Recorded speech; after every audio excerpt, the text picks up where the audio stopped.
Good afternoon, Eloisa. How are you? I'm well, Doug. How about yourself? Oh, I'm great. Thank you. And it's really a pleasure to be with you this afternoon. Before we get into the topic of our interview in detail, why don't you tell us a bit about your professional background before taking the helm at Invest Atlanta, and also about uh, Invest Atlanta itself in a nutshell. Yeah.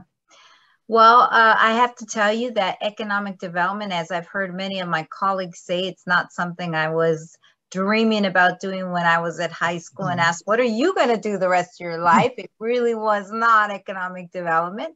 It was something I really kind of fell into, actually, but have been doing it now for, wow, not going to age myself, but about more than 20 years in some sort of form. And now it's interesting because I remember I used to walk and knock on doors and talk to businesses. Now I know that's, business retention call up and down the streets. I never knew what it was at the time. And I was actually talking to a group of students and talking about, and then I pulled out the yellow pages to figure out who I could call it. We were trying to go after a blockbuster, dating myself, and pulled out the yellow pages, and they're like, what's that?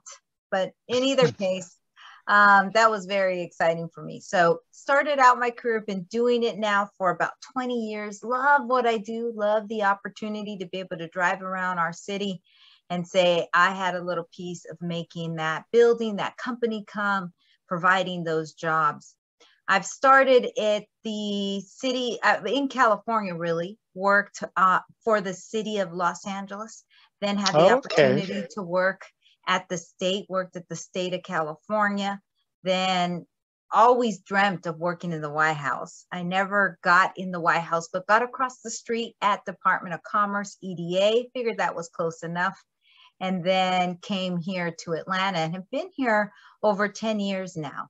And this has really been home for me. This is where I love this community. I've been able to really excel in what I've been able to do and really expand. But what I've loved is throughout my professional career, I've been able to see economic development from a different lens, from a city, a county, a state, a federal government, and even internationally, had the opportunity to represent the United States on several trips. And so seeing that different perspective and different lens, I think gives you a sense into the challenges and opportunities at doing what we love at different parts or from a different lens, a different community lens.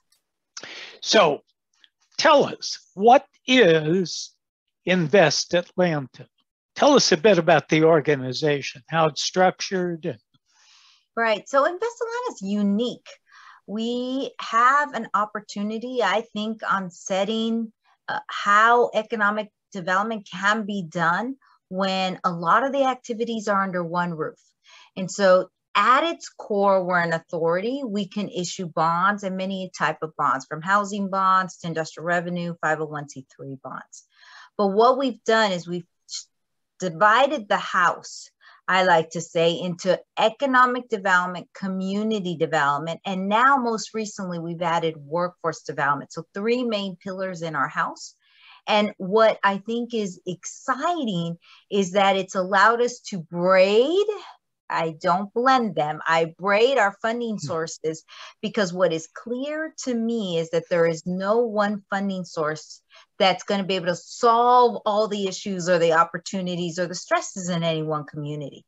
You really have to weave them all together so that you can address an issue and a problem. And so when you talk about Invest Atlanta, you think about community development. We do affordable housing, commercial corridor development, tax allocation, which we call, but it's TIFs, tax increment financing, commercial corridor, small business facade. And then you marry that on top with the economic development efforts. So we have a business retention, a business expansion, small business lending. We have a revolving loan fund in-house. We do innovation entrepreneurship. And we also have a CDE. So we get a new market tax credit allocation that we work with. And you marry that with WorkSource. Now, I believe that when we get this right, because it's a matter of time, ideally, when you're attracting your company, you're attracting the company having conversations about, when you come to our city, positive thinking, what type of job and what type of skill sets are you going to need? At the same time you're hearing that, you have your workforce development professionals at the table listening. And as that company begins to develop and think through and decide, hopefully, that your community is where they're going to relocate it, that gives you enough time on the workforce development side to be able to start to create educational channels and a pipeline of individuals so that you can help provide Atlantans or your communities, individuals, community members with the jobs from this company that you've just attracted.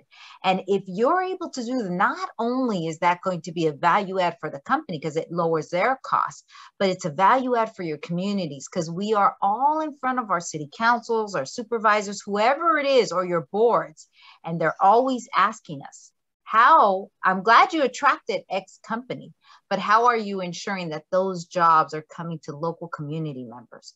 And so it really starts to braid this opportunity of connecting the dots. And I'm not saying it's impossible to do if it's not under one roof, but it becomes much easier, because when you're having these conversations at the water cooler, you're talking about, hey, I have a company I'm working with. Do you have a program that can help train X and could provide these services?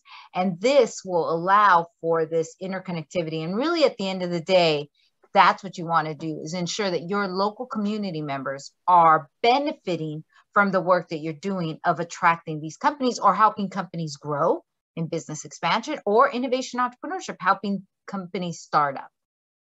Now, I assume you have a board. So tell us a bit about the board. Well, its remember, members, how they're appointed. It's awesome to have this braiding. Well, the braiding comes at not a cost, but the braiding comes at an opportunity. And that opportunity is that I have representation from most of the taxing jurisdictions in our city on my board. So the chairman of my board is the mayor. So I report directly to the mayor, more so not as capacity as a city employee, but as a chairman of my board, like any of my colleagues. I also have a city council member, an elected official. I have a supervisor for the county that sits on my board, and the school board representative.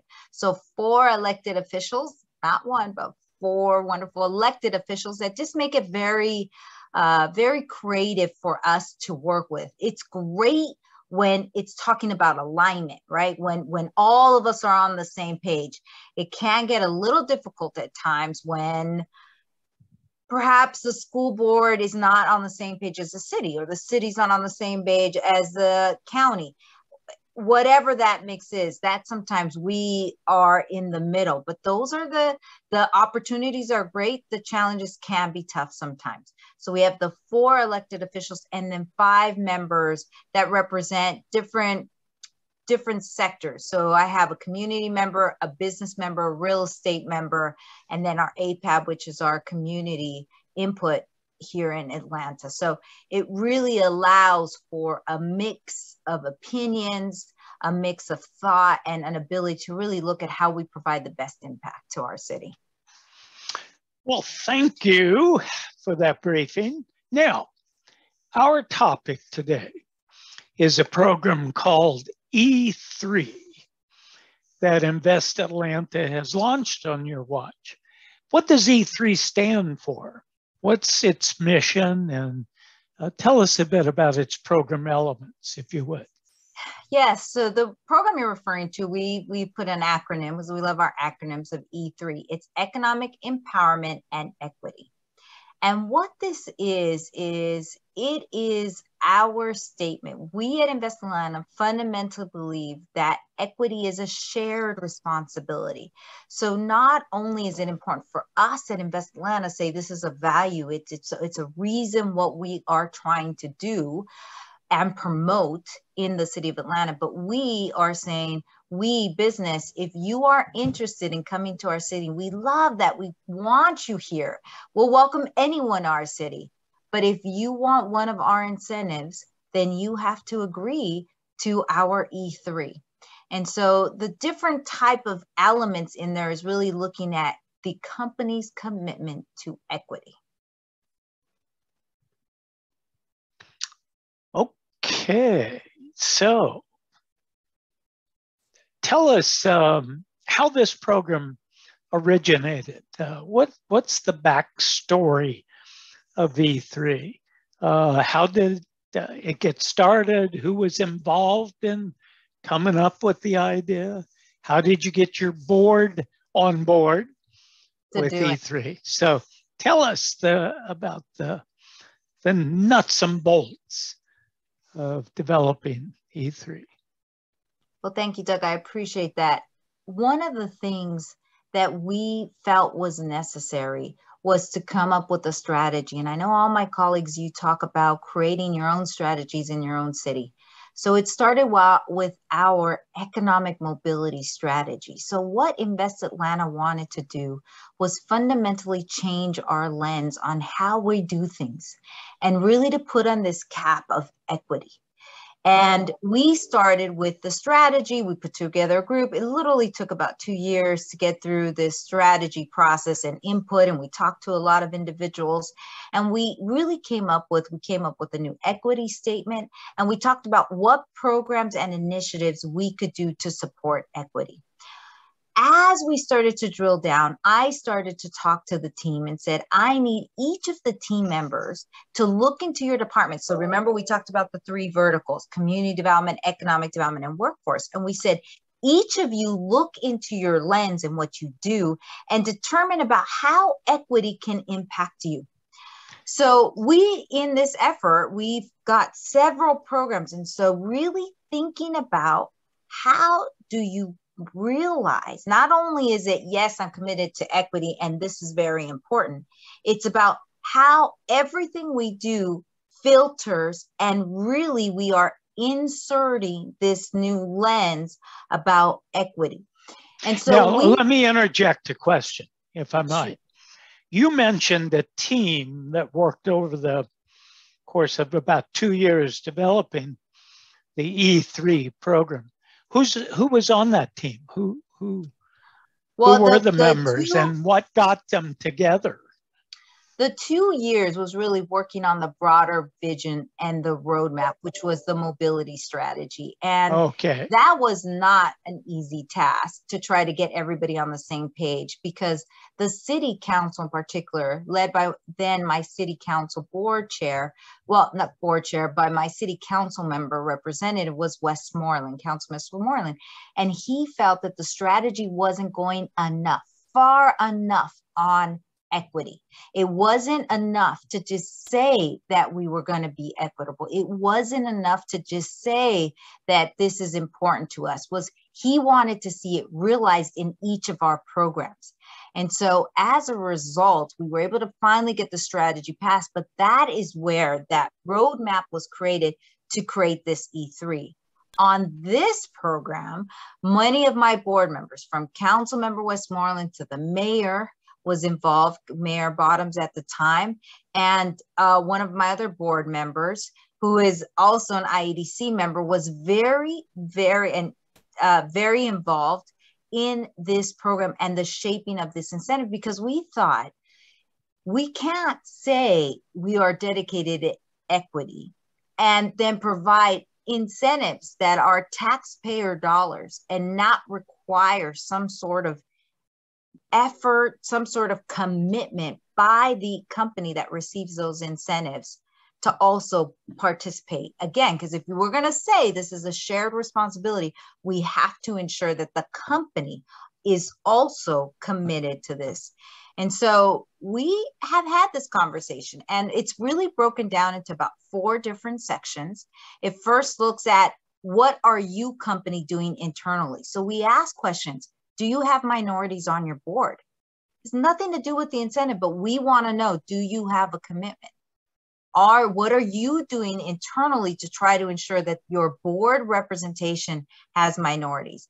Are you willing to provide insurances for everyone in your company, whether it's domestic, whether you're married or you're in a relationship, and whether your relationships with a male or female, should not matter. If you're partners, should also get insurance benefits.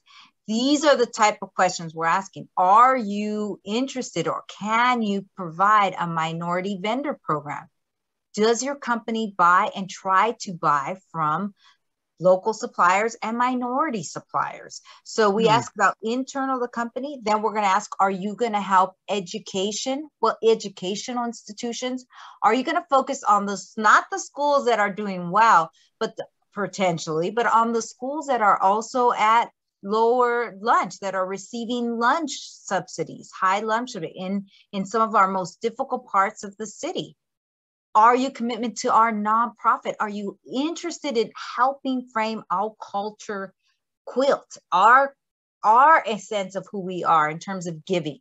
That matters to us. What are your procurement standards are important. That is also going to matter. And so we're asking these questions, and then we leave it open. And we leave it open so that a company could provide us with ideas of what their focus is, because we know there are some companies. I have one company in particular, they came to us and they had a financial program. They wanted to help schools students to learn how to do their bank accounts. And so this provides us with opportunity. Now, I will tell you the challenge of this, Doug, is I've been able to do this now. So we finished this, we got it approved, our E3. I presented the E3 to my first company. Well, they didn't take the incentive. They end up walking away. In fact, not one, but I've had 3. So we are literally at the point saying, okay, we think this is great and your commitment's great, but we're asking ourselves, are we going too far? And I'm asking our board, and some board are like, no, Eloisa, we continue to stand strong in our commitment. If you want we welcome you, we're going to help you, we're going to do everything we possibly. If you want money from us, you're going to need to share in this commitment. And it's been a little bit painful because I am very competitive, but we're standing strong. We have not changed the E3, but we're asking ourselves a question. And yet I will have to tell you, there was another 2 companies that said, one said to me, this was so easy. They actually blew it out of the water. They're on the other extreme. They're doing so much already. And I see that out of some of my younger companies. They're like, nope, and I did this. They literally, I say you have to check 4 or 5 boxes of these. They've checked almost all of them. And their commitment to equity is just to applaud. And so you really have this space where we're losing some and we're gaining some, and some are taking us to whole no and pushing us back and say, you need to ask for more. In either case, we keep bringing this to the board, but it is testing. What is your resolve? Equity, and if there's anything I could say, Doug, to you or any of my other colleagues, if you're doing this right, it is not easy. Equity requires you to fundamentally change the way you're doing things and think them through. Now, we're using this example today of the E3, but I have another great example. We did an internal audit of our own grants and our awards. And I like to tell people about 70% of my grants did not go to minorities. And what really, really bugged me on this one was this was a part of town where it is, if you're familiar with Atlanta, it was where the King Center is. It was where Martin Luther King and African-American community, Auburn Street, was very strong. Why were our grants not going to minorities? And so after we kind of got over the shock, because this was something we did not want, clearly, I asked my team to look at how many applications did we deny? All right, so we didn't give them the grants. All right, how many did we deny? And I always love to tell people, Doug, can you guess how many applications I actually had to deny? I'll tell you, 0. So when you talk about equity, in this case, to open up your application and say, I made an application available to African-American businesses, it's not enough. or any minority business. It's not enough. You have to understand what are some of their challenges. Why aren't they applying? Let me tell you why they weren't applying to my specific program. And what was one program I was only looking at. And what happened is you at Atlanta, you have to create an application. So if I want Mr. and Mrs. Business want to apply to an app for a grant at Atlanta, I need to fill out an application because these are taxpayer dollars.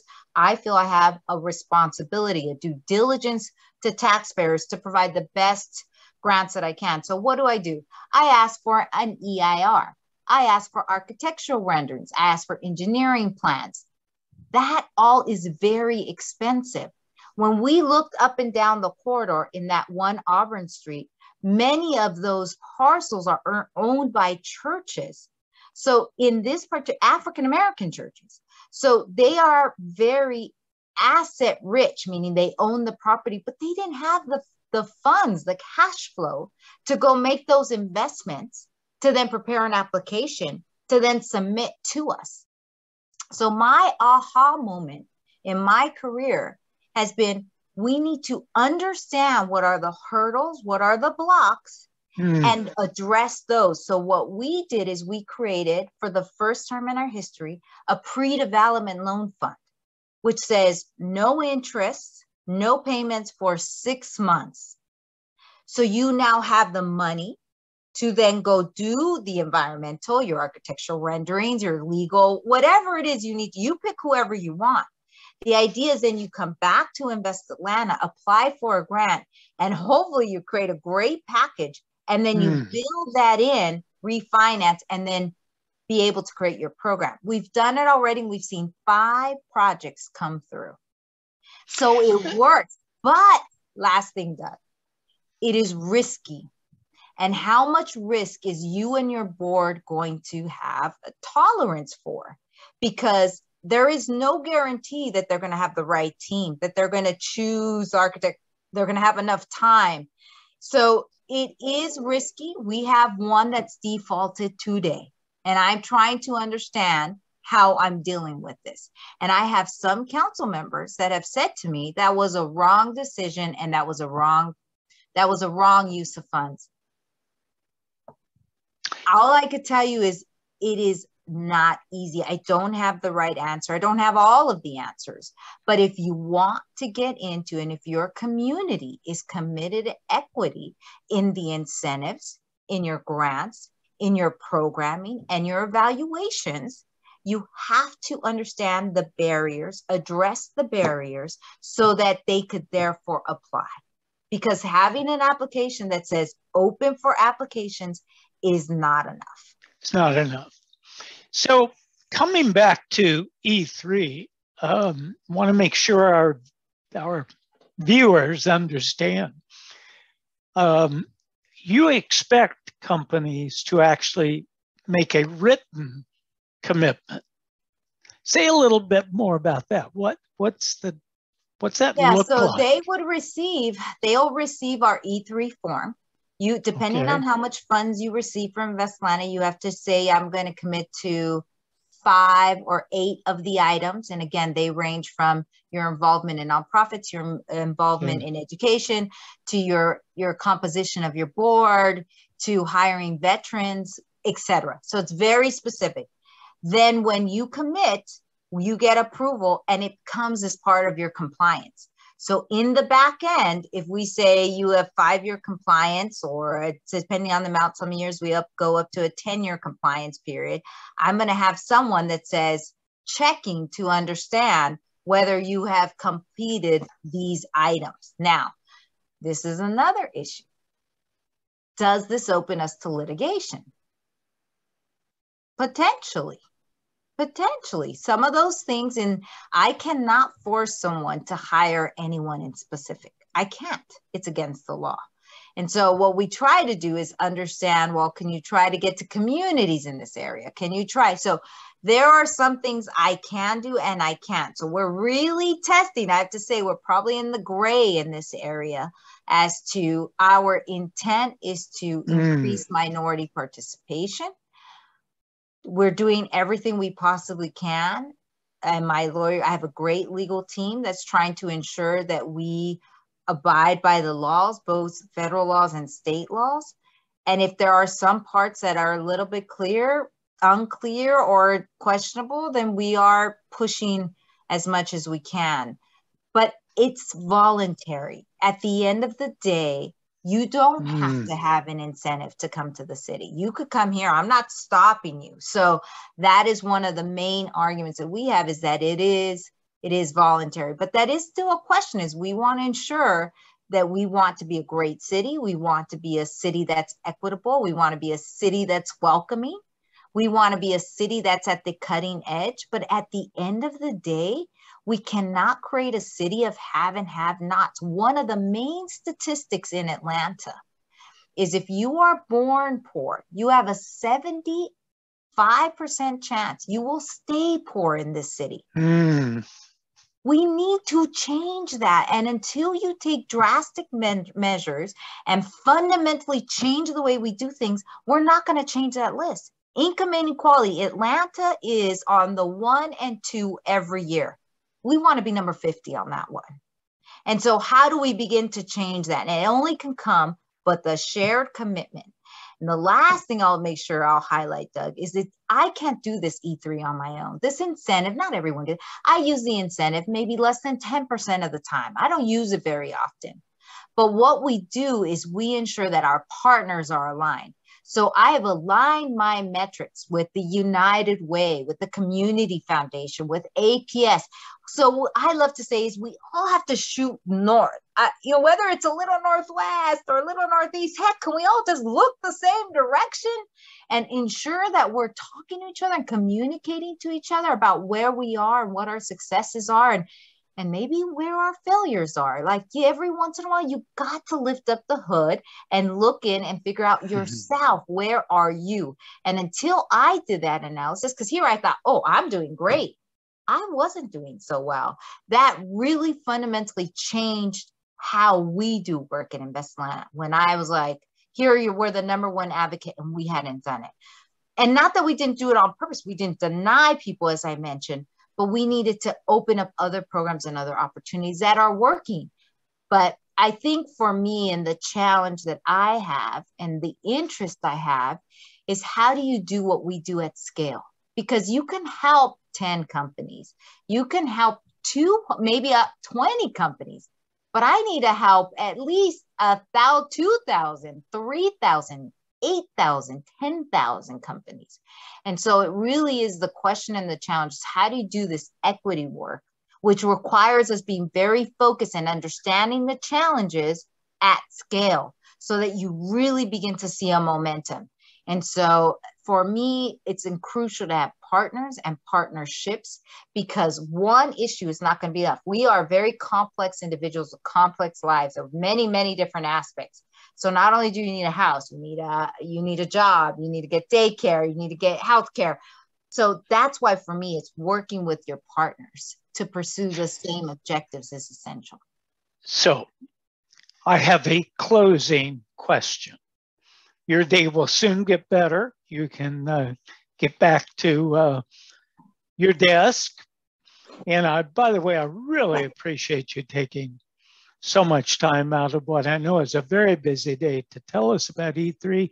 But let's close by your assessing how E3 has worked. Just kind of give us the bottom line. Where's it really worked well? What have been the concrete outcomes of E3? And what do you see looking ahead as some program adjustments you might need to make to strengthen E3 as a tool for equity? So give us your overall closing assessment.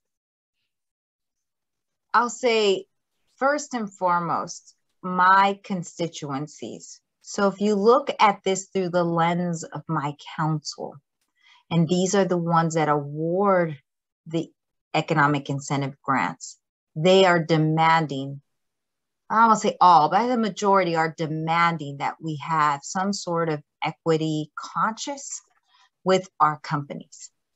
But how do you do that at the same time I'm competing, and just being real, Doug, with other cities that don't have an E3? And for whatever reason, everybody's going to do their own things at their own space. And I respect everybody. But how do I stay competitive? And so I think it's the recognition that we're going to lose companies. Painful, but we're going to lose them. And I think that my community, my council, my board members have said, that's okay. And that is new. In my career, I've never seen that. Like, we're like, if you, this is so important to us. Now, again, the companies we've lost have been, you know, less than 100 employees. It's a lot. But if we get up to 1,000, you know, where is that line? I'm not quite sure. But as of today, I've lost about 3 companies that have decided, oh, I should say 3 companies have decided not to use it. 1 company ended up coming and didn't even take the incentive. So they still came and just said, I'm not taking the incentive. The other 2 didn't come at all. Now, was it just the E3? No, I don't think it was just the E3. There were other things, but maybe that was just like, oh, and that, on top of all of that, right? The E3 didn't help.